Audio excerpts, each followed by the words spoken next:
अमावस्या को किसी व्यक्ति के जीवन में खो गया, कर्जे में डूब गया, कर्जा बहुत हो गया, पैसा चले गया, गाड़ी चली गई, मकान चले गया, सब गिरवे रखा गया, सब कुछ समाप्त हो गया, उसको प्रत्येक अमावस्या को घी का दीप किसी भी पेड़ के नीचे, ये 5 वृक्ष बताए हैं पितृभाव के, उन 5 वृक्ष में से कहीं पर भी बड़, पीपल, आंवला, शमी, बेलपत्र आदि 5 वृक्ष में से किसी भी वृक्ष के नीचे प्रज्वलित करे और काम ना करे, उसका कर्जा चूकता ही है, चूकता। तो पहला चंदन बाबा के शिवलिंग पर, दूसरा गणेश जी पर चंदन की उंगली, तीसरा षडानंद कार्तिकेय पर चंदन की उंगली, चौथा अशोक सुंदरी पर चंदन की उंगली, 5वां जलाधारी पर चंदन की उंगली, छठा जो शिवलिंग का जल बह रहा है इसके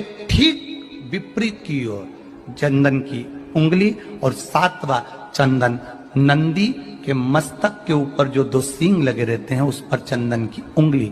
ये कब लगाई जाती है? या तो अमावस्या के दिन आपको लगता है कि हमारे पूर्वजों का उद्धार नहीं हुआ, हमारे पूर्वजों का कल्याण नहीं हुआ, कहीं अधोगति में कोई चला, अमावस्या है, शाम के समय घी का दिया नदी के घाट पर, तालाब पर, कुएं पर। शहरों में अगर नदी तालाब नहीं है तो आपके घर में जो मटका है, हंडा है, शहर वालों, गांव में अगर नदी तालाब हो, अपने शहर में हो तो वहां लगाओ, और अगर नदी तालाब नहीं हो तो पानी का जो हंडा मटका रसोई घर में होता है, अमावस्या के दिन शाम को वहां भी दिया लगा सकते हो। अगर नहीं है नदी तालाब बावड़ी कुआं तो, अगर है तो वहां जाओ, नहीं हो तो वहां जाओ, पर लगाओ।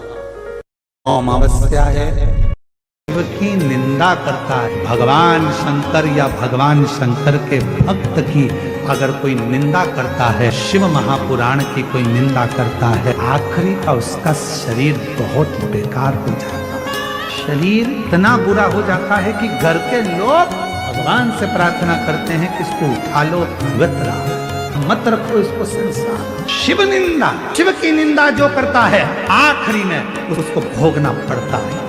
आप कथा में नहीं जा सकते, मत जाओ। किसी को ये मत कहो कि शिव पुराण सुनकर क्या करोगे, क्यों इनके चक्कर में पड़े हो, क्यों क्या करना, शंकर जी की कथा से क्या मतलब है, आए को जा रहे हो, क्या मतलब है, क्या रखा है शिव पुराण में, क्यों शंकर जी के मंदिर में 1 लोटा जल चढ़ाना। शिव की निंदा करने वाले की गति आखिरी में ऐसी हो जाती है, आखिरी में उसको भोगना पड़ता है। कटोरी, उस कटोरी में धान भर लीजिए, चावल, उसमें 1 लौंग और 1 बेलपत्र, बस ये रख लीजिए। जो हंडा होता है, घर में पानी का मटका होता है, पितरों का जो स्थान होता है जहाँ पानी पीते हैं अपन, मटका, हंडा, टंकी, बाल्टी, जो भी हो। आजकल तो लोग आरओ लगा लिए हैं तो नीचे भी तुम मटका रखते होगे, हंडा रखते होगे, टंकी रखते होगे, उसी के पास में वो कटोरी रख दीजिए। 14 की रात्रि, अमावस्या के दिन उस कटोरी का चावल, बेलपत्र, ये सब शिव मंदिर के अंदर आप कोई भी एक स्थान पर, कोई दोने के अंदर रखकर या कागज के अंदर रखकर, शिव स्थान पर, शंकर के मंदिर में शिवलिंग को केवल स्पर्श कर कर जमीन पर ही उसको एक कागज में या दोने में, उसको जहां जलाधारी होती है वो जलाधारी के पास में गणेश वाले स्थान पर अन्न रखते हैं। जब हम चावल और 1 बेलपत्र और 1 लौंग जो रखते हैं वो हम गणेश जी वाले स्थान के साइड में रखते हैं, नीचे की ओर रखते हैं। छोटी सी चिंतित मानस में एक बात सुनी होगी कि रावण प्राणों को जब त्याग रहा था तो उसने लक्ष्मण जी को 3 उपदेश दिए थे। कितने उपदेश दिए हैं?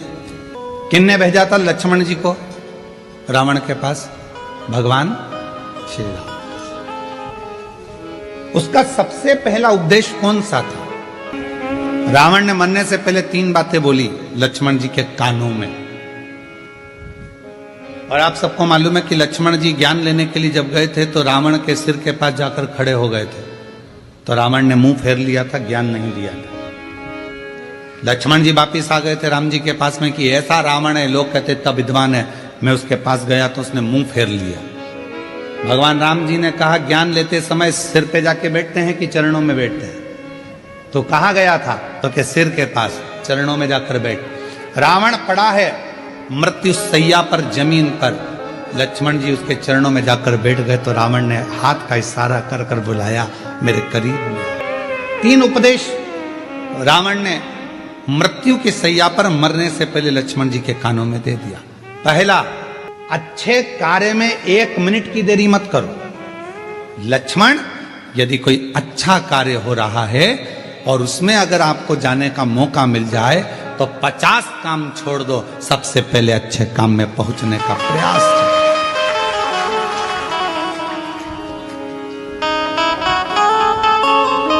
अच्छे काम में 1 मिनट की देरी मत करो। अच्छे कार्य में बिल्कुल देरी ना करिए।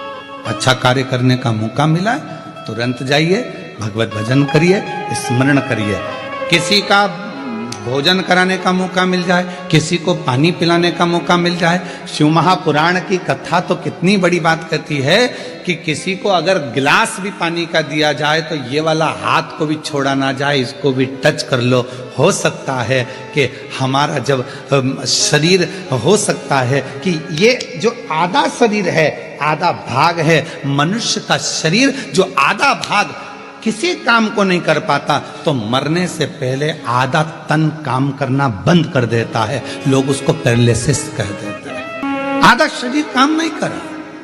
जब भगवत भजन का समय आया, सत्कर्म का समय आया, हम भोजन करा रहे थे, एक हाथ से दे दिया, दूसरा हाथ टच ही नहीं कर पाया। एक हाथ से पानी का गिलास उठा कर दे दिया, पानी भी नहीं पिला पाया। ये आधा अंग किसी काम का नहीं आया। लोगों ने कहा ये लेफ्ट भाग है ना, ये किसी काम का नहीं होता, ये बेकार भाग है। तो कहा इसको अच्छा बनाने के लिए क्या करना पड़ेगा? तो कोई प्यासे को जब पानी पिला रहे हैं तो दोनों हाथों से उस जल के पात्र को दीजिए। यहां तक हमारे पूर्वजों में, हमारे पुरखों में ऐसा नियम चलता था। पूर्वजों में अगर कोई पानी पीता था, ऐसे मुख लगाकर पानी पीते थे तो लोटे से पानी देने वाला दोनों हाथों से पानी डालता था और पीने वाला एक हाथ से पीता था। क्यों?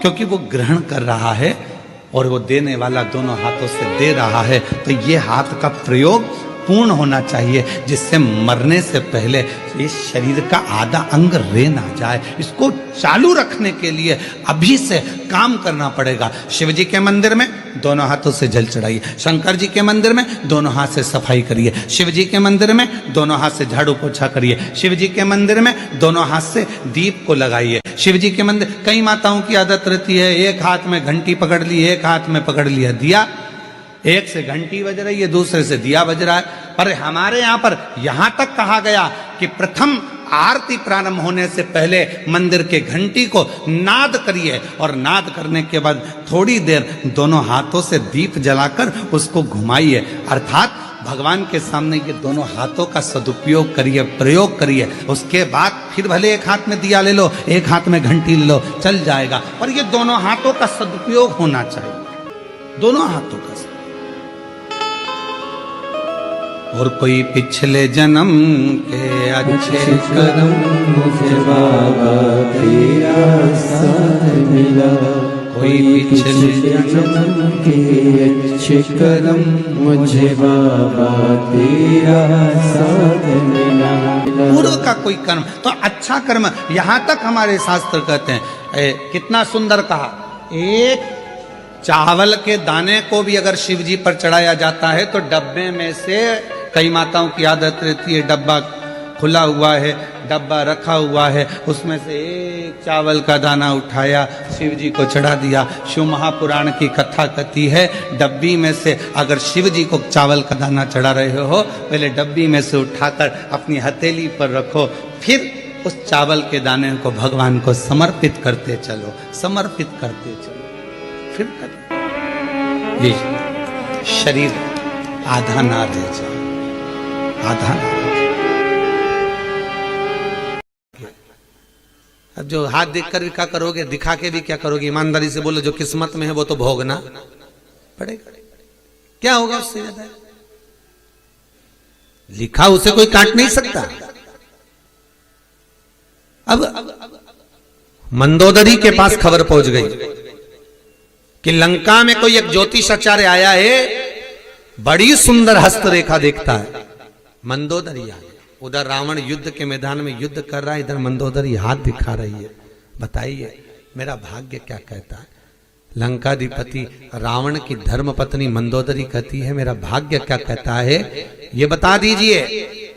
श्री हनुमान जी महाराज जो ज्योतिष का रूप रख कर आए, उन्होंने कहा मंदोदरी तो लंका के राजा रावण की धर्म पत्नी है, बड़ी विद्वान है तू, तेरे ही बल पे लंका का राजा रावण जी रहा, अगर तू नहीं होती तो ये कब का मर गया होता।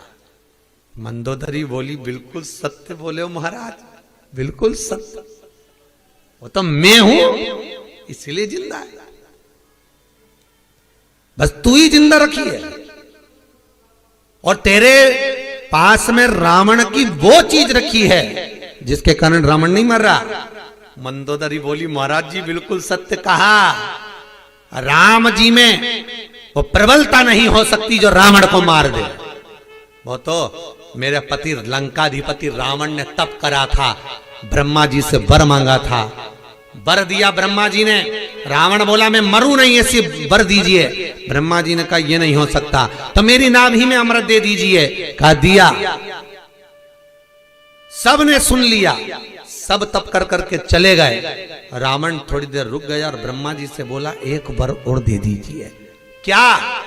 मुझे एक ऐसा बाण दीजिए जब मेरी नाभि में वो बाण लगे तब जाकर मैं मरूं, ऐसा बाण मुझे दीजिए। ब्रह्मा जी ने कहा तथास्तु ये ले।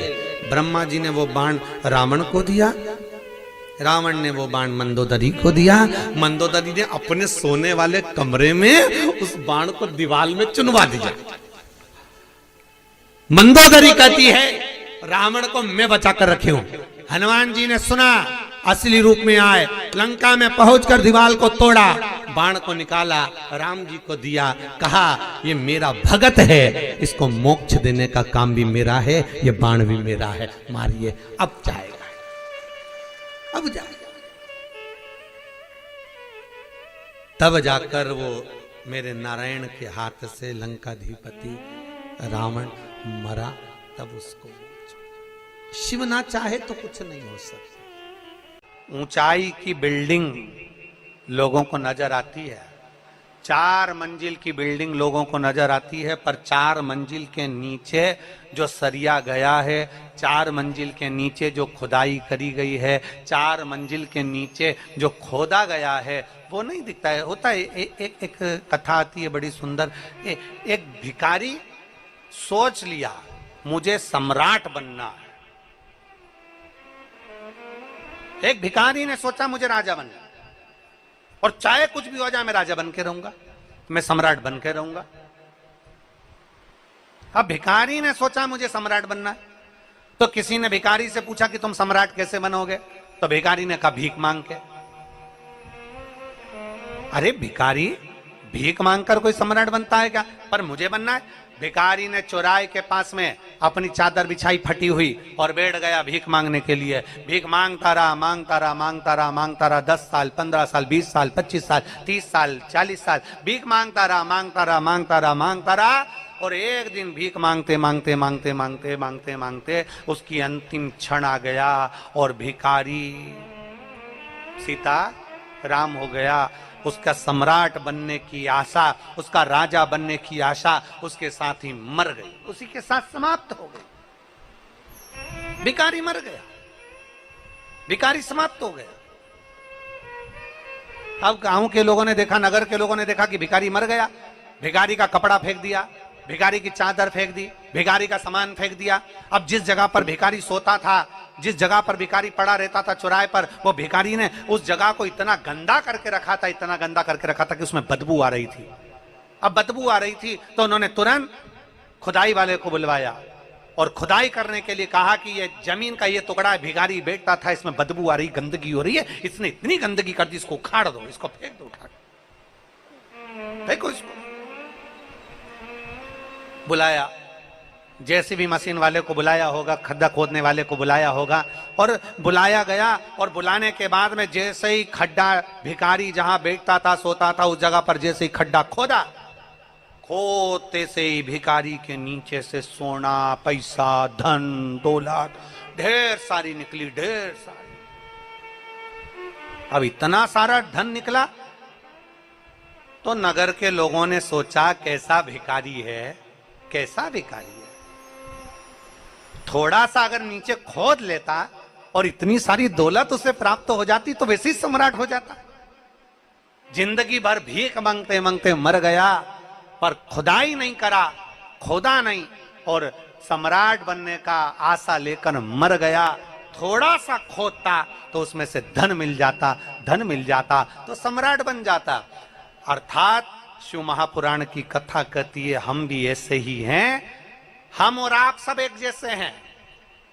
दुनिया से कहते हैं ऐसा कर दीजिए भैया, ऐसा कर दीजिए भैया, हम दुनिया से भीख मांगते हैं। पर शिव महापुराण की कथा कहती है कभी अपने अंदर हम खोदते नहीं हैं। अगर शंकर के शिवलिंग के प्रति हमारे भीतर हम खोदते जाएं कि शिवलिंग की पूजन से क्या मिल सकता है, शिव महापुराण सुनने से क्या प्राप्त हो सकता है, शिव महापुराण की कथा को पढ़ते जाएं, खोदते जाएं और भगवान शंकर की भक्ति में हम इतने डूबते चले जाएं, नीचे उतरते चले जाएं, एक अंदर की ओर जाते चले जाएं, तो एक ना एक दिन तुम सम्राट बनकर ही रहोगे, राजा बनकर ही रहोगे। अंदर नहीं खोद रहे, हम केवल बाहर से सब कुछ कर रहे हैं। हमारा ये काम बिगड़ गया, हमारा ये काम अच्छा हो गया, हमें ये मिल जाता, हमें वो मिल जाता। हम केवल एक आस लेकर जी रहे, पर हम भीतर नहीं झांक रहे, भीतर नहीं जा रहे। थोड़ा सा खोदिए अपने भीतर, थोड़ा सा खोदिए अपने अंदर, थोड़ा सा जाइए शिव महापुराण के भीतर, थोड़ा सा प्रवेश करिए शंकर की कथा के भीतर, थोड़ा सा प्रवेश करिए शिवालय के भीतर, थोड़ा सा प्रवेश करिए भगवान शंकर के अनुमोदन के भीतर, मिलेगा जरूर, प्राप्त हो। शंकर का चरित्र कहता है शिव को प्रिय क्या है, शंकर भगवान को सबसे ज्यादा प्रिय है आपकी मुख से निकला हुआ सत्य वचन। फिर भगवान को प्रिय क्या है, तो कहा जो एक लोटा जल आप भगवान देवादिदेव महादेव को चढ़ाते हैं वो शिव को प्रिय है। एक महाराष्ट्र का एक प्रसंग हमको स्मरण में आ रहा है। एक बहन ने एक पत्र लिख कर दिया था और उस पत्र में लिखा था कि एक बार मैं मंदिर में दर्शन करने को जल चढ़ाने के लिए गई। भगवान के मंदिर में जब मैं जल चढ़ाने के लिए पहुंची तो वो जल चढ़ाने के लिए जब मैं मंदिर में गई और मेरा पात्र बहुत गंदा था। हालांकि गुरुजी तांबे के पात्र को मैं घिस के साफ कर कर जो रोज मांजती हूं वैसा साफ कर कर लेकर गई, पर वहां का जो सेवादार था उसने मेरा पानी का लोटा लेकर फेंक दिया, कहा ये गंदा है, और उसने मेरा पानी का लोटा लिया। तांबे का लोटा था गुरुजी, मैं रोज मांजती साफ करती, जब मैं घर के बर्तन मांजती हूं तो क्या लोटा नहीं मांजूंगा, क्या भगवान का पात्र मैं साफ नहीं करूंगा?